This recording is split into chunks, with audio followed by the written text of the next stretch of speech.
আজকে আমার কবুতরের পাখির বাসা বাড়ি সব পরিষ্কার করতে আসছি। এই যে দেখেন সব নোংরা হয়ে গেছে। রোজার দিন একদিন দুই দিন পর পর করি তো বেশি নোংরা হয়ে যায়। আর এই বাজিকার ফ্যামিলি আমি অনেকগুলো বিক্রি করে দিচ্ছি। এখন শুধু এইটা আছে আর বেবি আছে ওটার ভিতরে। একটা বেবি অসুস্থ, এগুলো আর একটু বড় হয়ে গেলে তারপর ওদেরকেও বিক্রি করে দিব। আমি শুধু এখন কবুতর রাখবো। বাজিকরের অনেক যত্ন নিতে হয়, ওদের তেমন একটা যত্ন নিতে হয় না। হ্যালো ভিউয়ার্স, আসসালামু আলাইকুম। কেমন আছেন আপনারা সবাই? আলহামদুলিল্লাহ আমি ভালো আছি। যে এখন আমি কবুতরের বাসাবাড়ি পরিষ্কার করব। কবুতরের বাসাবাড়ি পরিষ্কার করে আপনাদের দেখাবো। দেখেন কি নোংরা হয়েছে। যে ওর দুইটা বেবি আছে, এই ডিম পারছে, এর বয়স হয়েছে মোটামুটি, মানে ডিম পাড়ার বয়স হয়েছে। আর এটা হলো বাচ্চা, ওটা হলো একটু বড় হয়েছে, ওর সঙ্গে এখন রং ঢং শুরু করতেছে। কিন্তু এটা তো অনেক বেবি, এর সাথে তো এটাই হয় না। এখন কি করবো, ওটা আলাদা করে রাখার জায়গা নেই, এখন আমার এখানেই রাখতে হচ্ছে। আমি এইখানেই রাখবো। এগুলো সব পরিষ্কার করে আবার আমি আপনাদের দেখাবো ইনশাল্লাহ। এই যে আমার কবুতরের পাখির বাড়ি পরিষ্কার হয়ে গেছে, কবুতর বাড়ি পরিষ্কার হয়ে গেছে। এই যে সুন্দর লাগতেছে না মাশাআল্লাহ। ওর নাম হলো কুচকুচি। ওর নাম কুচকুচি দেওয়া যাবে না, কারণ ও ছেলে, ওইটা মানে মেয়ে। তুমি কুচকুচি, ও তুমি কুচকুচ, আর ও কুচকুচি। আর এটা হলো সোনাই, এটা হলো রূপাই। এই যে সুন্দর লাগতেছে না মাশাআল্লাহ মাশাআল্লাহ। পরিষ্কার করলে ভালোই লাগে দেখতে, সবাই মাশাআল্লাহ বলবেন। ওরা আবার ডিম নিয়ে বসতেছে।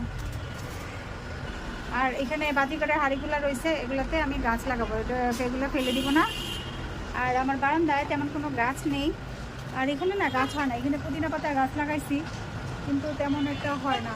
আমাদের বিল্ডিংয়ের টাওয়ারে, বিল্ডিংয়ের উপর টাওয়ার আছে, এই জন্য গাছ হয় না। এখন আরও গ্রীষ্মকাল আসছে তো, নতুন গাছ লাগাবো আবার বারান্দাটায়। গাছ লাগালে সুন্দর লাগে। এখন এখানে কয়েকটা পুদিনার গাছ লাগাই দিব, ডাল। আর এখানে বাজিকার পাখির সিড মিক্সগুলো একটু থাকে না, ওগুলো এখানে ফেলে দিলে না গাছ হয়ে যায়।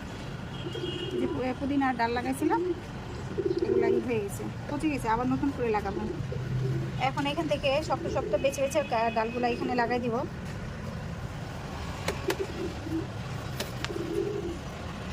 এখানে সবগুলা পুদিনার ডাল লাগাবো।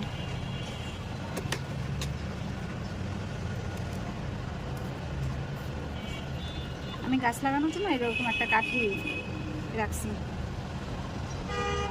আগে আমার বারান্দায় অনেক গাছ ছিল।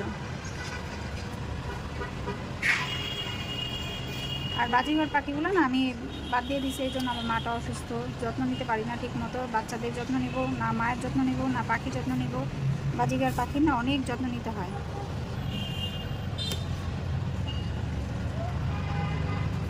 বাজিঘর পাখিকে প্রচুর যত্ন নিতে হয়, সবজি খাওয়াতে হয়, ফল খাওয়াতে হয়, সময় মতো গোসল দিতে হয়, নানান সমস্যা। এখন এতগুলা যত্ন আমি সবাইকে দিয়ে কুলায় উঠতে পারতেছি না, এই জন্য বাজিকার পাখিগুলো বাদ দিয়ে দিছি। আর ওরা বেচারা কি করবে, অসুস্থ হয়ে মারা যাওয়ার কি দরকার? ওরা ওদের মতো অন্য কোথাও যে ভালো থাকুক, এই জন্য পাখিগুলোকে বিক্রি করে দিছি। আর বাজিকার পাখি মূলত আমি মেয়ের জন্য কিনছিলাম। 2-3 বছর আগে বড় মেয়েটা শখ করছিল পাখি কিনে দাও। এখন আমি কিনে দিতে চাইনি, অনেক জোরাজোরি করার পর কিনে দিলাম। এখন কিনে তো দিলাম, সে তো আর পালে না, আমার এগুলো দেখাশোনা করতে হয়। তারপরে এগুলো দেখাশোনা করতে করতে না আমারই মায়া পড়ে গেছে, আর আমি ছাড়তে পারতেছিলাম না। ভালোই লাগে। তারপর এখন আবার যত্ন নিতে পারছি না। পাখিগুলা বাচ্চা হওয়ার পর ভালো মতো টিকে না, খারাপই লাগে। এই জন্য ভাবলাম যে শুধু শুধু ওদেরকে কষ্ট দিয়ে কী লাভ, বাজিগুলো পাখিগুলোকে এই জন্য ছেড়ে দিলাম। এখন কবুতর আছে, কবুতরকে 2 বেলা খাবার দিলে হয়, 1 দিন 2 দিন পর পরিষ্কার করলে কোনো সমস্যা নেই। আর ওদের তো এত ফলমূল শাকসবজি লাগে না খেতে। দেখি এবার হয় নাকি এই গাছগুলো। পুদিনা গাছ আরেকবার আমি লাগাইছিলাম, এত হয়েছিল আমার বারান্দায় বলার মতো না, অনেক গাছ হয়েছিল। এই কয়েক বছর ধরে না আর হচ্ছে না। সবগুলা গাছ লাগানোর পর দেখাচ্ছি। এই যে এগুলো লাগাইছি, আর এগুলা বেশি ভালো না, এগুলো ফেলে দিব। এগুলা থেকে কিছু হয় নাকি দেখি। এবার রান্না করতে যাই, অনেক বেলা হয়ে গেছে।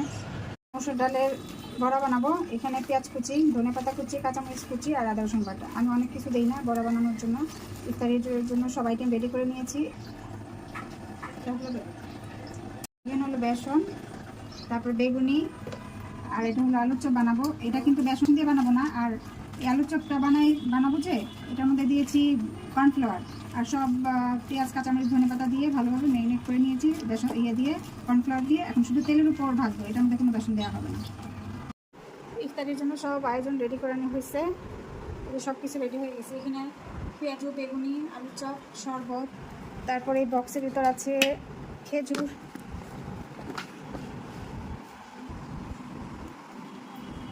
তারপর এটা হলো বিটরুট। আমি বিটরুট কুচি কুচি করে কেটে শুকাই নিয়েছি, গরম পানির মধ্যে দিলে চায়ের মতো হয়ে যায়। তারপর বাচ্চাদের জন্য বক্স করে নিমকি রেডি করে নিয়েছি, আর এটা হলো বুট মুড়ি মাখানোর জন্য। এই তো এই হলো আজকের আমাদের ইফতারের আয়োজন। আজকের মতো এখানেই শেষ। আলহামদুলিল্লাহ, সবাই ভালো থাকবেন। আসসালামু আলাইকুম, আল্লাহ হাফিজ।